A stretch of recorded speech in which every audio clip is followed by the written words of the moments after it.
I'm Carisa Chappell, and I'm a member of the City of Bowie's Community Outreach Committee. Today, we're going to be having a very important conversation with Collette Harris. Collette is Executive Director of the National Alliance on Mental Illness in Prince George's County.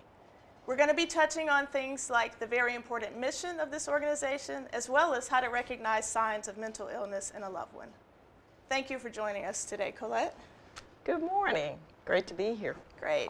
So first, let me ask, how would you describe, and I guess we call it NAMI for short, but the National Alliance on Mental Illness? So the National Alliance on Mental Illness is the nation's largest grassroots mental health organization in the United States. There are affiliates in each state within the United States, and then under each affiliate, there are locals. So NAMI, Prince George's County, falls under the NAMI Maryland State Organization.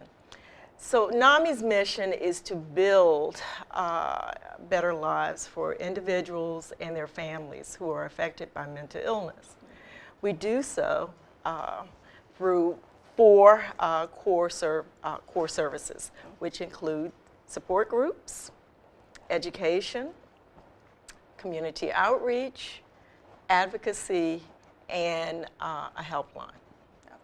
When did NAMI become active in Prince George's County? Has it been around for a while, or is it? Yes, we've been around since 1981. We've become more active here in the last 5 years with the, there's more conversation around behavioral health and mental illness, and so we've become more active as a result of that conversation. Oh, right.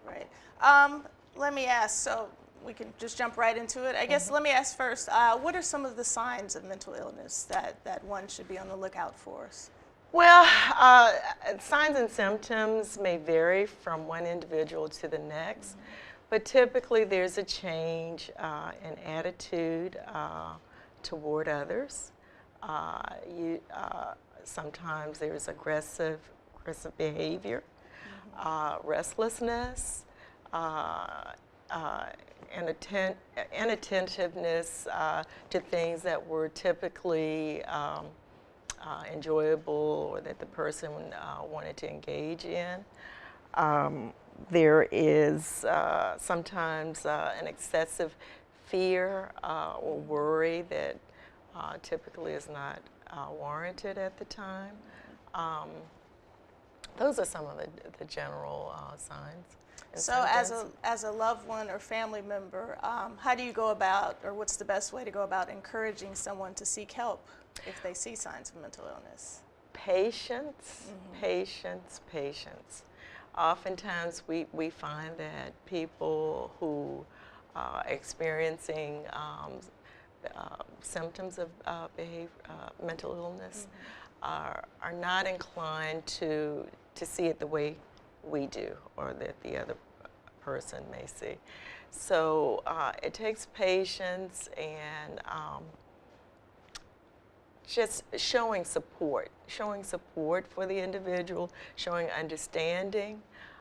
We typically tell families to start with their primary care physician, and then that doctor would in turn make referrals as needed.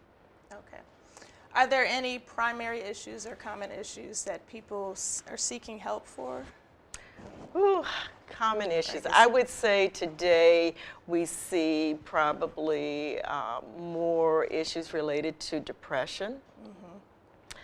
We live in a society where there's social media, there's a lot of talk about bullying, there's a lot of peer pressure, and then some of what goes on, in the news. So, yes.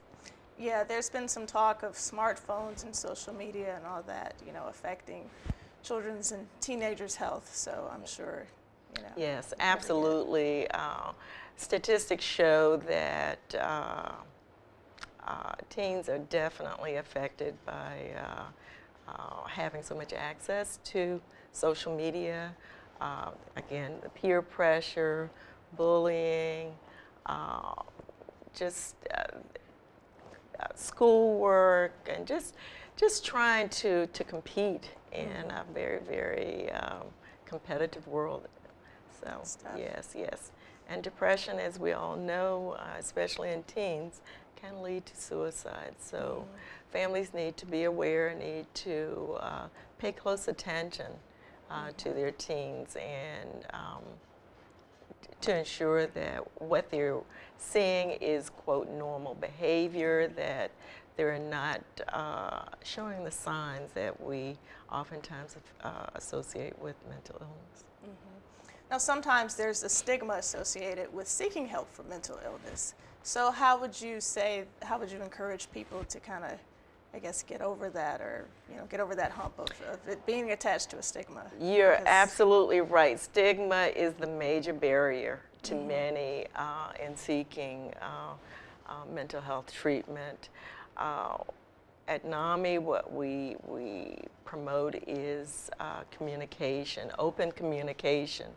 We all need to recognize that mental health is very important. We all have mental health. We all need to have good mental health.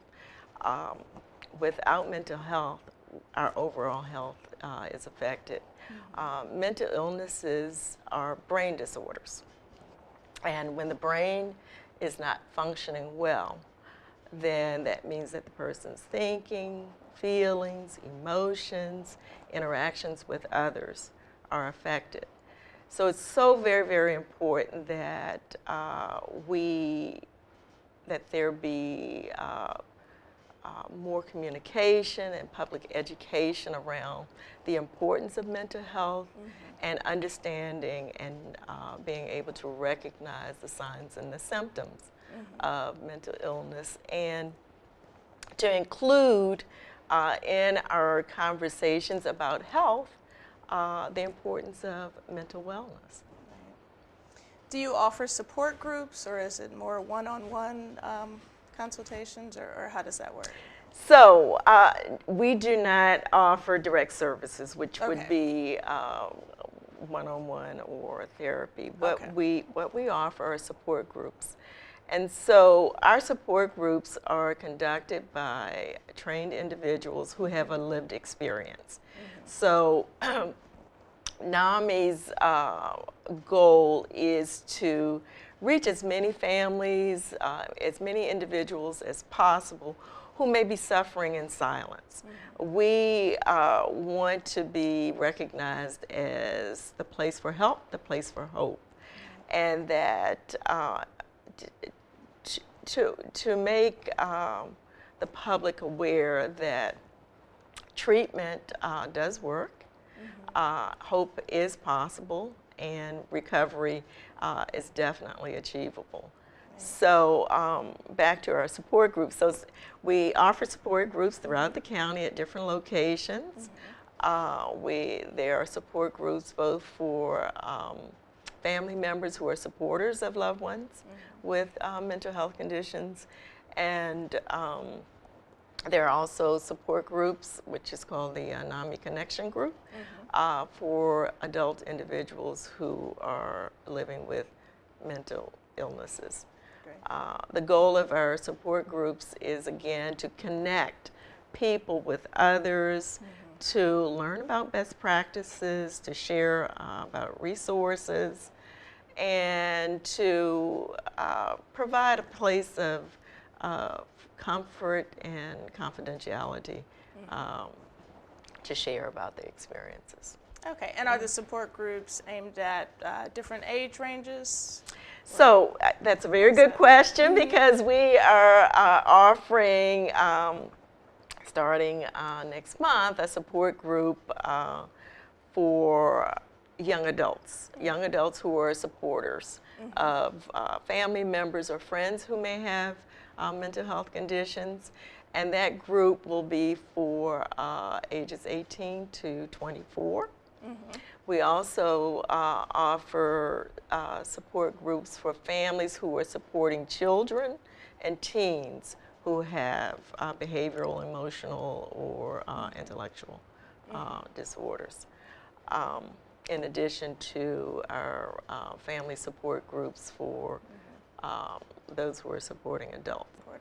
So NAMI seems to be a wealth of information. What has been some of the feedback that you've gotten from people who've reached out to you? Well, we've gotten very, very good feedback. We, in addition to the support groups, we offer education courses. And one of our courses is called the Family to Family. It's a 12-week mental health education course to help families cope and to learn communication strategies, to learn about the illnesses, to identify resources. And it is very rare that I am not told that this was a lifesaver, that the class was a lifesaver, that being a part of the NAMI, we call it the NAMI family, has not been an answer to prayers and supporting loved ones. That's great to hear. What is the best way that someone should initiate contact with NAMI? Well, you can started. Yes, you can call us. Our telephone number is 301-429-0970. You could go to our website, which is www.namipgc.org. And we also have a helpline that is open Monday through Friday, 10 till 2. And so there is absolutely no way that one should go without getting some help, getting answers, any type of information related to helping, the help that they may need, I should say, related to a mental health situation. So yes. Great. And one last question. I want to ask about volunteer opportunities. If there are people in the Bowie area who would like to volunteer to help out at NAMI, are there opportunities for that? Great question. Yes, we are always looking for volunteers. Our programs are run 99.9% by volunteers. Oh, wow. Yes. So yes, we need volunteers.